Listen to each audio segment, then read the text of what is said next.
Bienvenido, peregrino, a la ruta de Teresa. Emprendemos ahora un viaje en el que recorreremos los caminos que llevaron a la santa desde la cuna al sepulcro.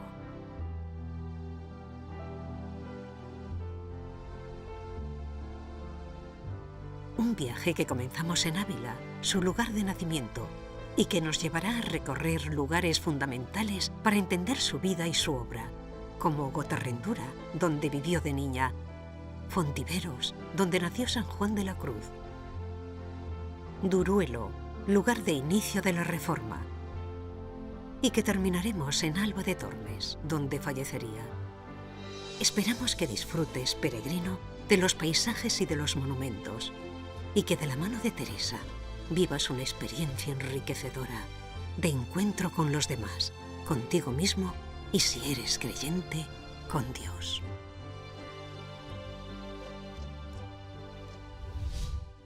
Comenzamos nuestro peregrinar en Ávila, una bella ciudad monumental situada en el centro de Castilla. La historia de Santa Teresa de Jesús y la de Ávila están íntimamente ligadas. No podemos entender la una sin la otra, y la huella y la imagen de la santa están presentes por toda la ciudad.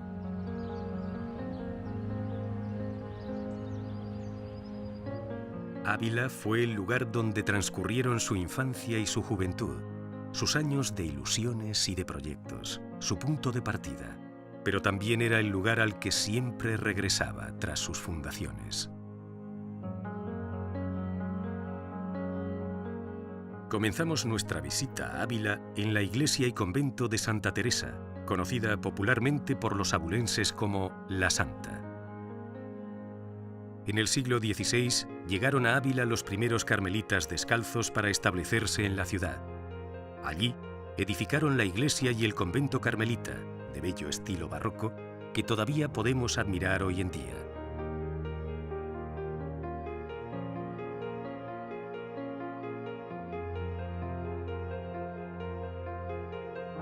Nos dirigimos ahora hasta el monasterio de la Encarnación, uno de los lugares fundamentales para entender la vida de Teresa. Aquí permanecería casi ininterrumpidamente desde 1535 hasta 1574. Aquí fue también donde la joven Teresa de Cepeda ingresaría en la Orden del Carmen sin contar con el permiso paterno.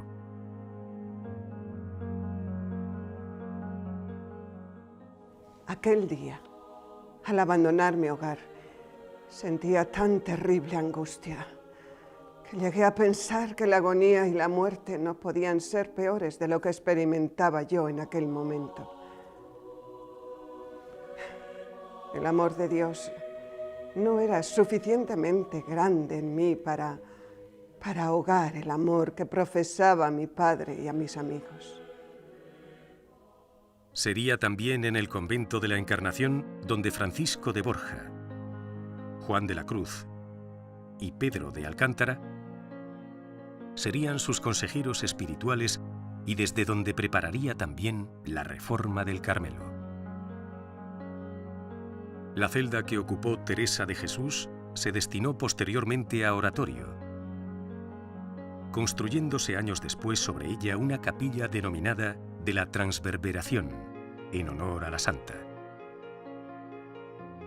Continuamos nuestra ruta deteniéndonos en el monasterio de San José. Esta sería la primera fundación que realizó la santa en 1562. En este monasterio viviría Teresa de Jesús 4 años, en un entorno de extrema austeridad. El convento conserva aún hoy sus antiguas dependencias, como la cocina, la celda de la levitación, la de la propia santa o el claustro que nos permiten adivinar cómo era originalmente aquel primer convento de la Reforma. Abandonamos la ciudad de Ávila para dirigirnos a Narrillos de San Leonardo, a escasos 4 kilómetros de la ciudad. Es Narrillos lugar de silencio y de introspección, un entorno para escuchar y para ver, para escuchar la palabra y para ver el amor de Dios, como haría la propia santa. El camino que te ha acompañado hasta este lugar privilegiado, con vistas de la ciudad amurallada, invita a recordar la infancia de Teresa de Jesús. Tenía un hermano casi de mi edad. Juntábamos entrambos a leer vidas de santos, que era el que yo más quería, aunque a todos tenía gran amor y ellos a mí. Y paréceme que nos daba el Señor ánimo en tan tierna edad, si viéramos algún medio, sino que el tener padres nos parecía el mayor embarazo.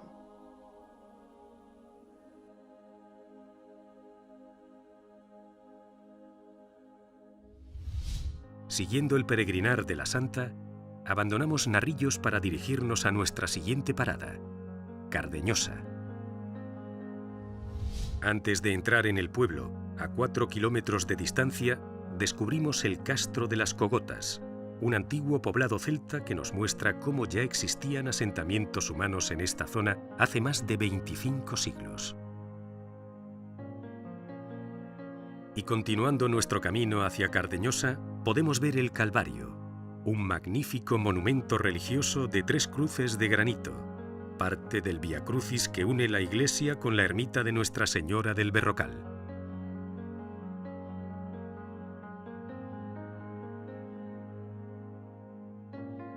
Entrando ya en el casco antiguo de Cardeñosa, contemplamos la Casa del Arco, lugar donde, según la tradición, falleció el príncipe don Alfonso, hermano de Isabel la Católica. Junto a la Casa del Arco aún se conserva uno de los poyos donde, según la tradición, Santa Teresa se sentaba a descansar en sus diversas visitas a esta localidad.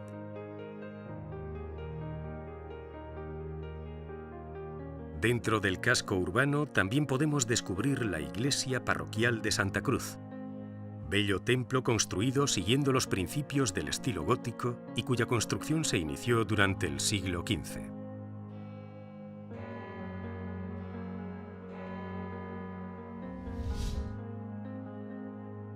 Dejamos atrás Cardeñosa y continuamos nuestra ruta entrando en el término municipal de Peñalba de Ávila.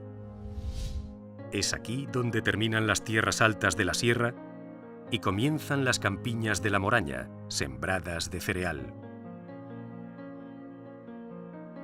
Antes de adentrarnos en el pueblo, visitamos la ermita del Santísimo Cristo de Santa Teresa, en la que se venera una imagen de la santa arrodillada ante un crucificado.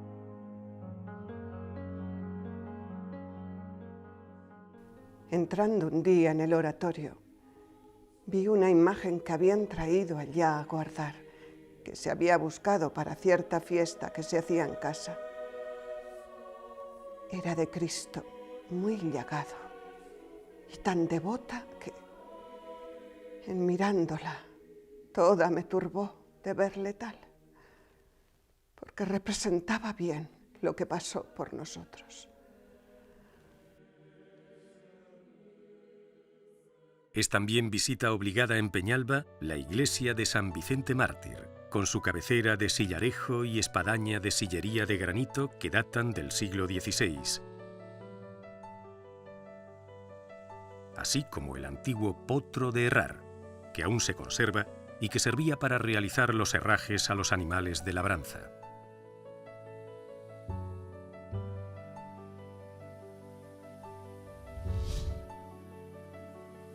Tras abandonar Peñalba de Ávila, nuestra próxima parada es Gotarrendura. Esta localidad se encuentra en las tierras llanas de la Moraña, donde la ruta de Teresa confluye con el camino de Santiago del Sudeste. A la entrada del pueblo podemos apreciar una paloma esculpida en piedra, símbolo de la santidad de Teresa. Muchos son los recuerdos y vivencias de su infancia en Gotarrendura, que quedaron plasmados en sus escritos. Fue aquí donde los padres de Teresa se casaron, vivieron y donde nacieron algunos de sus hermanos. Fue también en este pueblo donde murió su madre, Beatriz. Recorriendo sus calles, llegamos a la plaza del ayuntamiento, presidida por una hermosa estatua de Santa Teresa, erigida en 1982, cuarto centenario de su fallecimiento.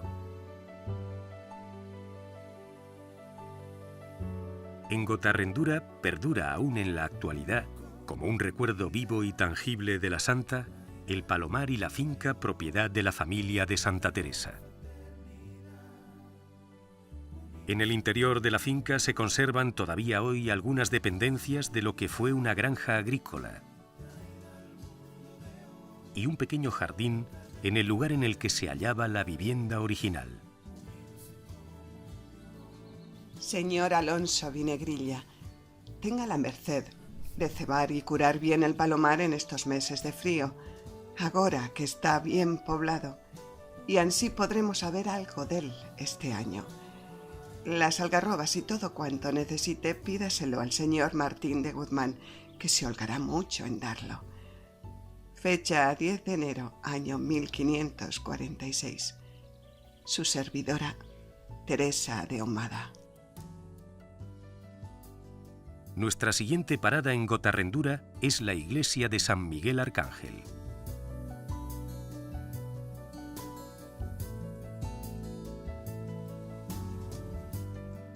Construida en el siglo XVII y en la que destacan su presbiterio, su magnífico campanario y la espadaña. Y justo frente a la iglesia podemos ver la ermita de Nuestra Señora de las Nieves, de la misma traza que la parroquia, aunque de menores dimensiones.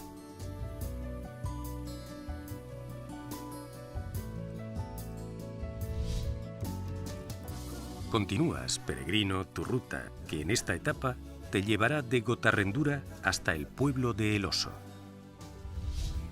Teresa siguió esta senda en sus viajes fundacionales que la llevaron a Medina del Campo, Valladolid, Palencia o Burgos. El nombre de este pueblo hace referencia a un berraco denominado El Oso. Hasta no hace mucho tiempo, las parejas que iban a casarse, especialmente si el novio era forastero, tenían que pasar por entre las diminutas patas del oso de piedra. El emplazamiento de este oso nos proporciona una visión idónea de la iglesia parroquial de San Pedro Apóstol, que data del siglo XVI.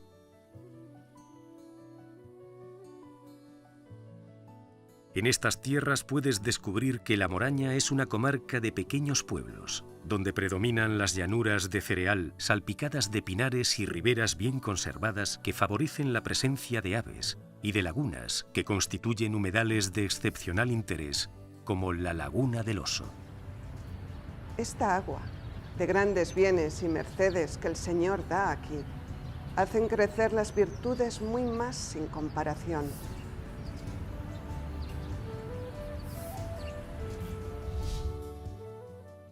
Dejamos atrás las fértiles tierras de El Oso y llegamos ahora a Papatrigo, lugar de paso de la ruta teresiana por La Moraña. En este pueblo, la historia nos refiere que tuvo posesiones la familia de Santa Teresa.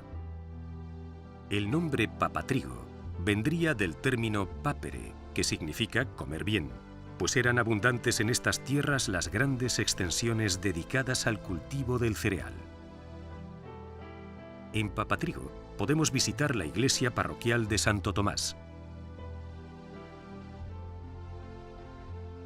También haremos parada en la Capilla de la Dolorosa, con misa diaria,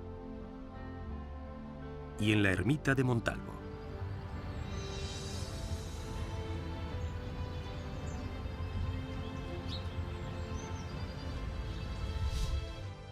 Desde Papatrigo continuamos camino hacia Narros de Saldueña, localidad que se encuentra a 900 metros de altitud en la comarca de La Moraña.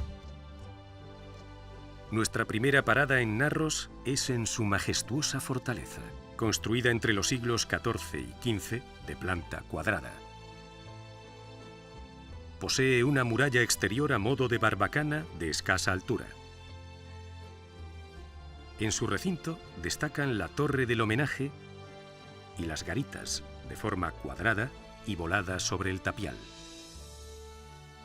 Tras visitar la fortaleza, debemos detenernos a contemplar la iglesia de San Martín Obispo, de planta basilical y cuya construcción data del siglo XVI. En su interior podemos admirar el retablo, datado en el siglo XVIII, pero cuyas pinturas pueden fecharse hasta 200 años antes.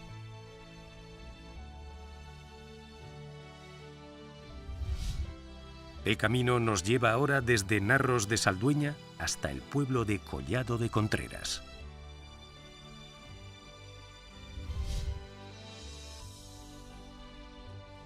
En este pueblo debemos detenernos a admirar la monumental iglesia parroquial.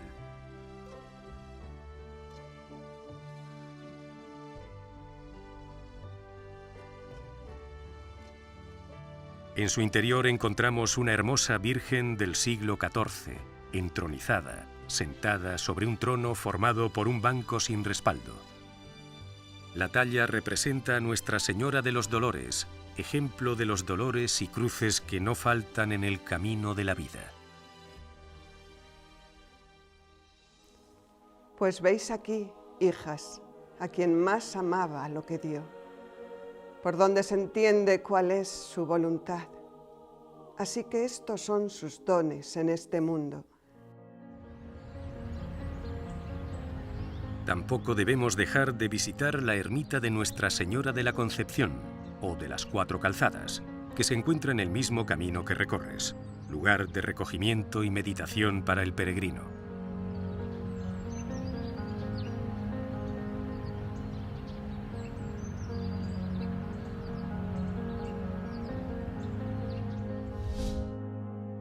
Dejamos atrás Collado y alcanzamos nuestra próxima parada de la ruta, Fontiveros.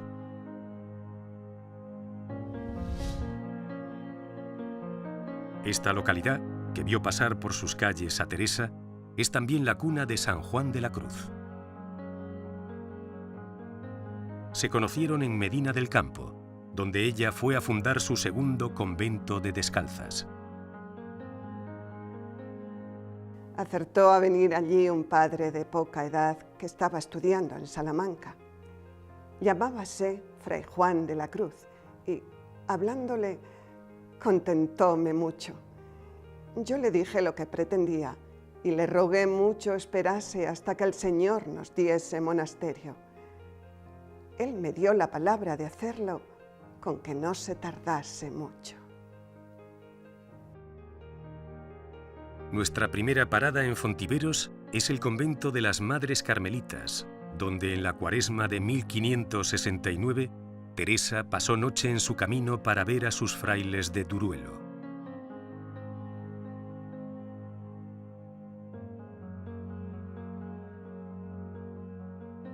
Podemos recrear una escena, que nunca llegaría a producirse, de Juan mostrando su pueblo a la Madre Teresa.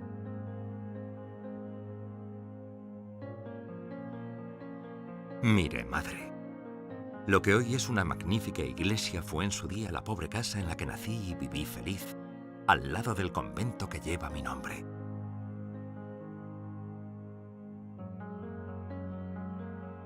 Esta es la pila donde la iglesia me acogió como su hijo.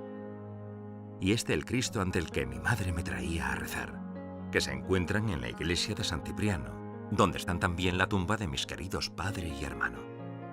Ayúdeme a rezar por ellos a nuestro amado Señor.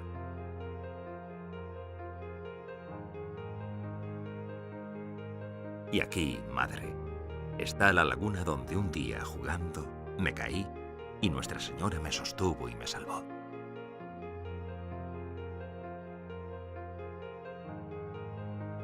En Fontiveros no podemos dejar de admirar la ermita de Santa Ana, que en su día se llamó de la Bandera, por haberse guardado allí un estandarte francés incautado al enemigo en 1641.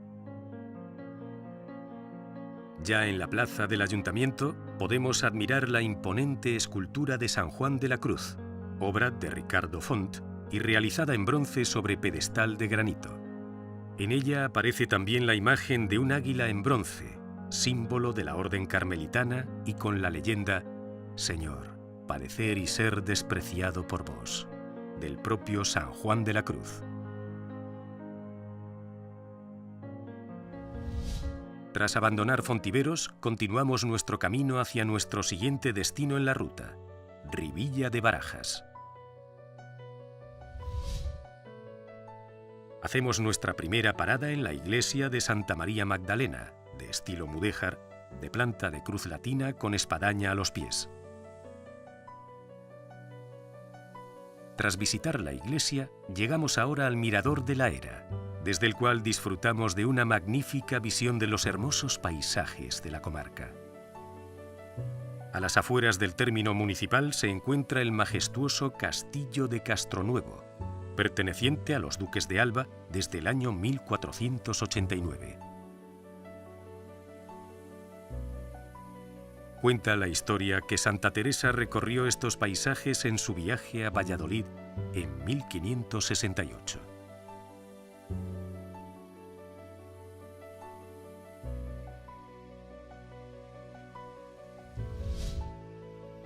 Y tras abandonar Rivilla, llegamos, peregrino, a Narros del Castillo.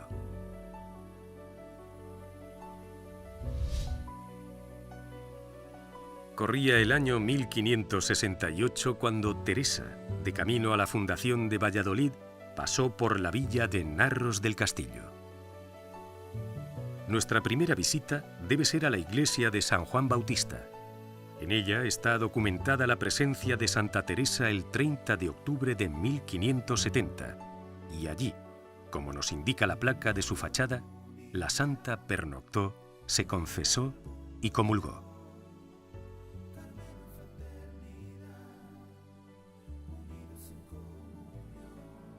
Frente a la iglesia podemos admirar un hermoso monolito de piedra llamado rollo administrativo, que abundaba en esa época en aquellos pueblos de los reinos de Castilla y León que tenían jurisdicción propia para juzgar y aplicar condena.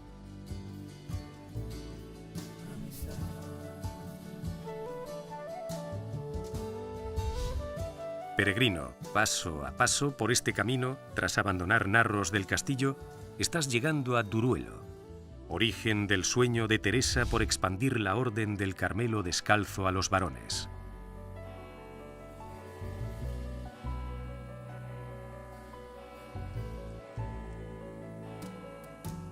El 28 de noviembre de 1568, aquí, en Duruelo, se establecería el primer convento de frailes carmelitas descalzos.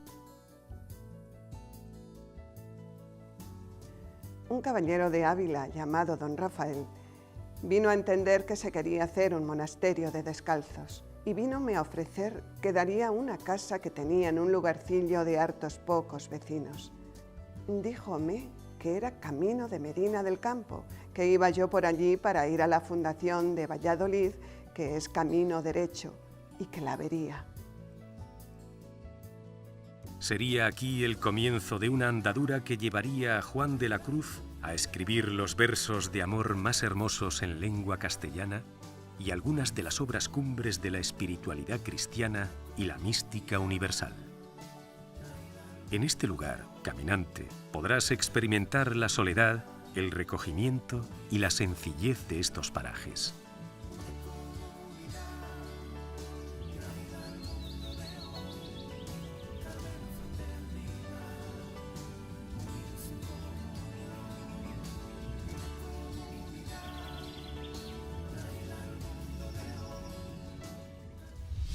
Y caminando, abandonamos Duruelo y las extensas tierras de la Moraña y llegamos a Mancera de Abajo.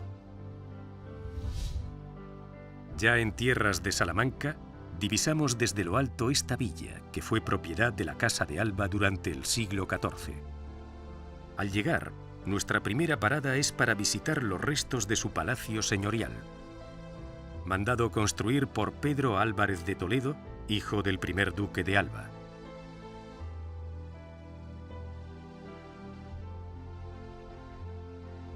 Visitamos a continuación la iglesia de Nuestra Señora de la Virgen del Rosario, erigida sobre los restos de una antigua ermita del siglo XIII.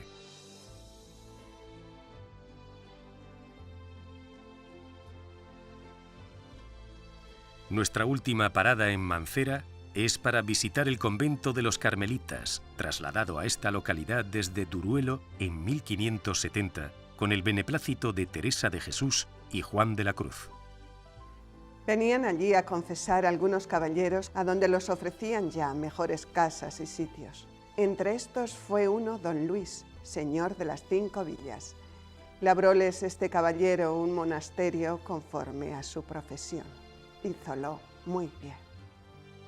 En 1586, 4 años después de su fallecimiento, el cuerpo de Teresa de Jesús, en su retorno desde Ávila hasta Alba, descansaría en este convento. Abandonamos Mancera de abajo, donde la ruta de la Santa se divide en dos.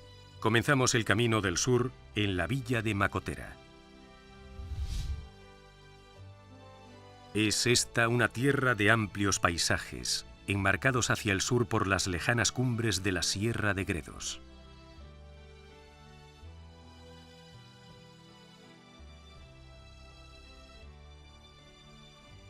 Entre sus monumentos, de profundo sabor charro, destaca la hermosísima iglesia de Nuestra Señora del Castillo.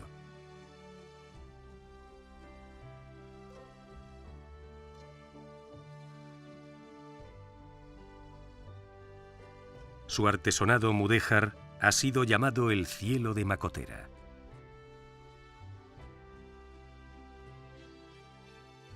Es visita obligada acercarnos también al cerro cercano al pueblo, donde se levanta el monumento al Sagrado Corazón. Desde allí, disfrutaremos de la mejor perspectiva de la villa, que domina la amplia campiña circundante y el majestuoso horizonte que la enmarca.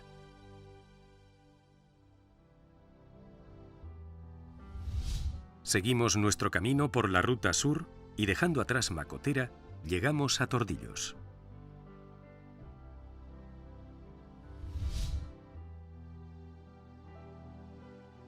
A la entrada de la localidad nos detenemos a visitar la ermita de Nuestra Señora del Carmen, erigida en el año 1910, restaurada y reconstruida posteriormente.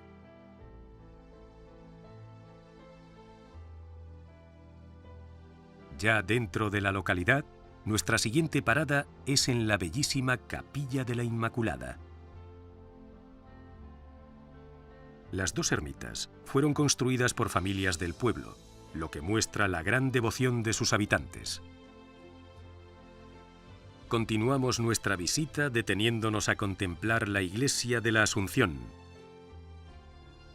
con su esbelta torre construida en granito y pizarra. En su interior podemos contemplar su armadura mudéjar ochavada del siglo XVI, así como algunos retablos y tallas de gran valor artístico. Preside el retablo de la Capilla Mayor una talla de la Virgen de la Asunción que da nombre a la parroquia.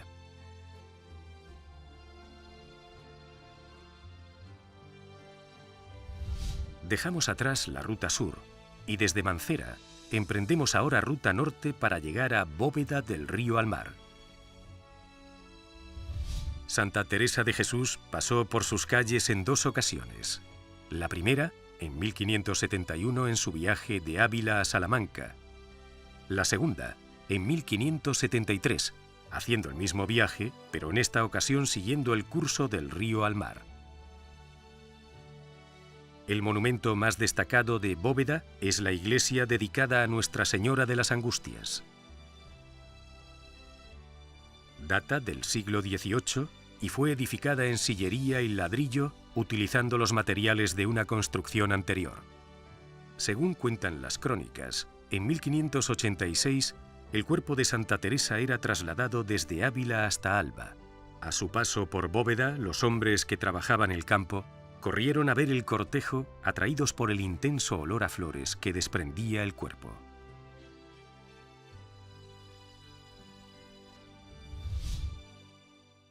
Abandonamos Bóveda del Río al Mar para llegar a nuestra siguiente parada en la ruta norte, Peñaranda de Bracamonte.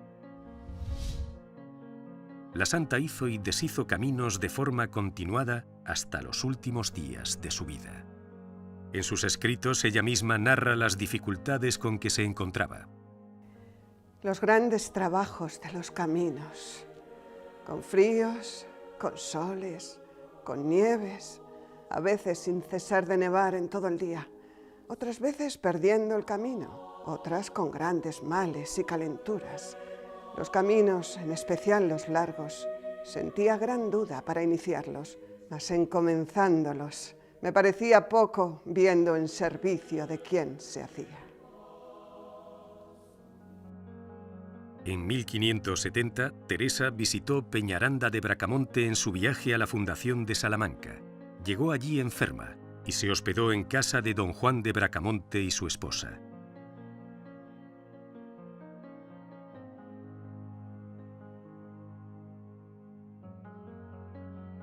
En el siglo XVI no existía en esta población ninguna orden religiosa. Sería un siglo después cuando un devoto peñarandino, don Gaspar de Bracamonte y Guzmán, decidiría fundar un convento de monjas carmelitas descalzas. Para ello, donaría una amplia colección de arte pictórico y escultórico a sus moradoras. Era tal la devoción del conde por la santa andariega que en la iglesia del convento podemos encontrar numerosas representaciones artísticas de la vida de Santa Teresa, como la escena de la transverberación que podemos contemplar. Además del convento de la Encarnación, en Peñaranda podemos visitar otros monumentos religiosos de gran valor histórico, como la iglesia de San Miguel y la ermita del Humilladero.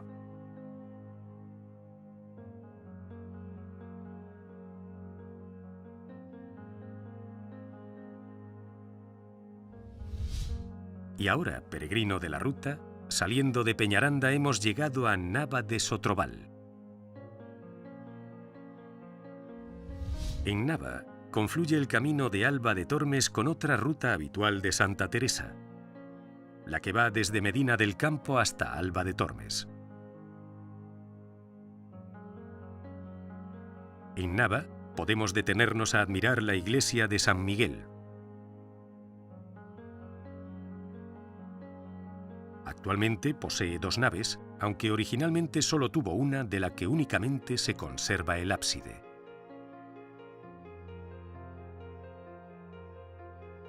Tanto el pueblo como la propia iglesia fueron saqueados por las tropas francesas en 1812 durante la Guerra de la Independencia.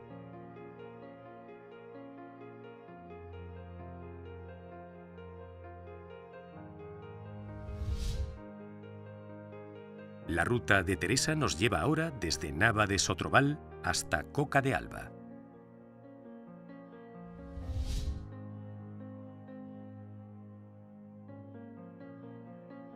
Los caminos de esta comarca, desde tiempos inmemoriales, tierra de campesinos, de hombres marcados por el duro trabajo, son los mismos que vieron a Santa Teresa en su viaje de fundadora.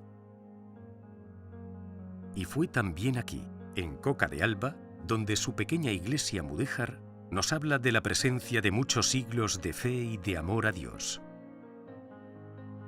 Hasta podemos imaginar a Santa Teresa entrando en la iglesia de San Juan para descansar y gustar de la acogida, el cariño y la amabilidad de estas gentes, y poner en Jesús sus ojos, porque, como ella misma nos dice, si no mirásemos otra cosa sino el camino, presto llegaríamos, mas damos 1000 caídas y tropiezos y erramos el camino por no poner los ojos, como digo, en el verdadero camino, que es Cristo. La santa, mujer inquieta y andariega, caminante de tantos caminos, dejaría un recuerdo imborrable en estos pequeños pueblos en su camino a Alba de Tormes. Estás ya cerca, peregrino, de alcanzar el final de nuestra ruta, pero antes es parada obligada Peñarandilla. Podemos imaginar a Teresa atravesando los extensos campos de labranza de esta comarca y pasando por estos mismos senderos.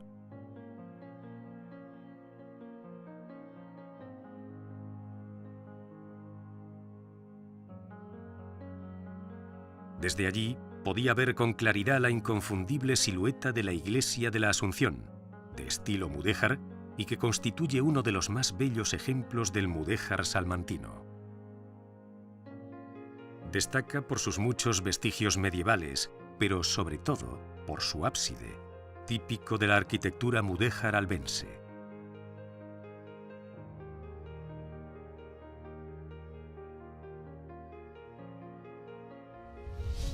Abandonamos tierras de Peñarandilla para dirigirnos a la Lurda García Hernández, donde convergen las rutas norte y sur en el camino hacia Alba de Tormes.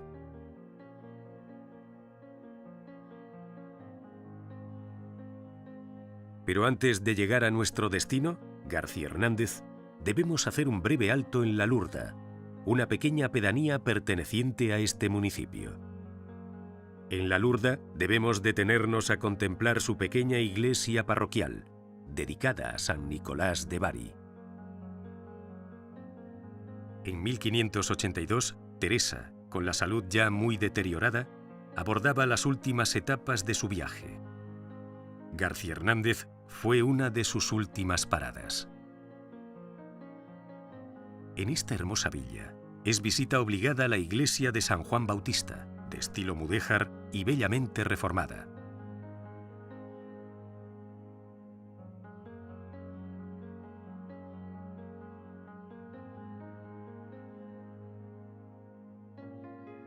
Ya a las afueras del pueblo, descubrimos un paisaje de verdor exuberante junto al puente sobre el río Gamo. Cerca del río podemos refrescarnos en la fuente de Santa Teresa, construida en 1877 por el entonces obispo de Salamanca en su honor y que durante mucho tiempo calmó la sed y dio descanso a caminantes y arrieros.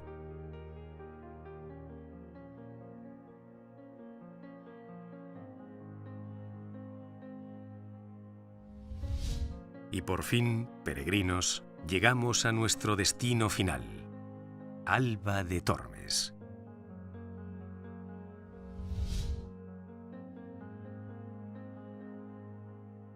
La antigua villa de Alba de Tormes, vinculada desde el medievo al Ducado de Alba, está ineludiblemente marcada por la presencia de Santa Teresa de Jesús.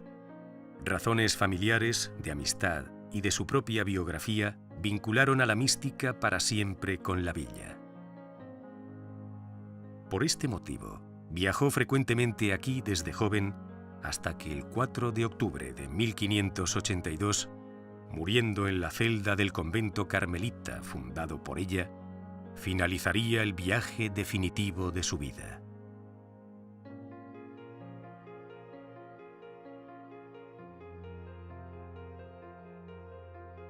El propio Miguel de Cervantes glosaría los últimos momentos de la santa. Desde Alba, oh madre, al cielo te partiste. Con la presencia del sepulcro y las reliquias de Santa Teresa, Alba de Tormes se convirtió en centro universal de peregrinación.